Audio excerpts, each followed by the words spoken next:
Kurumirira kunyiha kwa uteithio wa kibeca kuma mabũrũri ma nja, mĩhang'o mĩingĩ ya mũtharaba mũtune kũhĩtana na mogwati nĩ yambĩtie kũgĩa na mĩhĩnga. Kaunti-inĩ ya Kwale rũhonge rũrũ nĩ rwambĩkĩte mĩtaratara ya kũrutithania wĩra na anyiti itemi matiganĩte nĩguo gũthinga mĩanya ĩrĩa ĩngĩyumĩria nĩ ũndũ wa kwaga uteithio wa kũigana. Zile shughuli ambazo huwa tunazifanya zaidi ni katika upande wa disaster management. Kwa hivyo ni katika zile hali zile, ni wakati inapofikia kuna disaster, tusikae tuwe tusubiri mtu mwingine kutoka nje.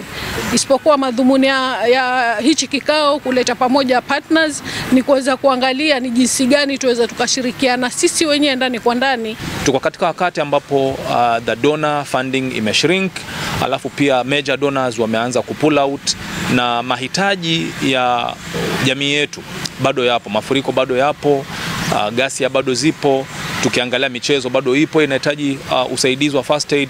Sasa sisi kama shirika la Msalaba Mwekundu Kwale tunaungana na partners ambao pia wana malengo ambayo yana touch to the community, ili tuwe pamoja, tuungane pamoja ili tuweze kusaidia community. Muthia-inĩ wa mwaka uyu ruhonge rwa mũtharaba mũtune nĩ rũreharĩria gũkũngũĩra mĩaka 60 bũrũri-inĩ, na rĩu nĩ maragĩa na mĩtaratara mĩerũ ya kwĩmathĩra uteithio. Kwa mfano kama ile hall huwa yatusaidia kuleta mapato.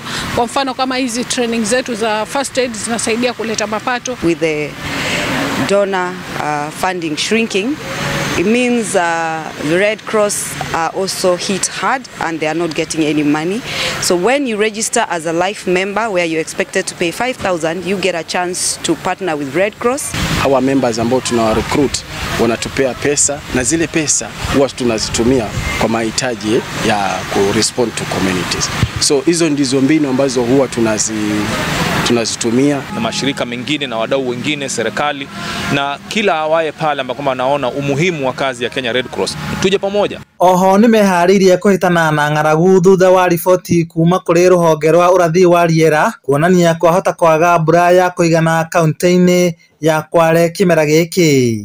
The whole of Kwale side tunasema the population in need of food aid tumefika 25% of the population, na hiyo inamaanisha kwamba tukiendelea hivi we might hit the 35 to 50% ambayo sasa tutakuwa tunasema we are going for the crisis phase. Kwa saizi tunawahimiza ama tunawaelezea community kwamba mvua haitakuwa ya kutosha, na kwa saizi pengine kama kuna mifugo mingi jaribu kuipunguza ikuwe michache.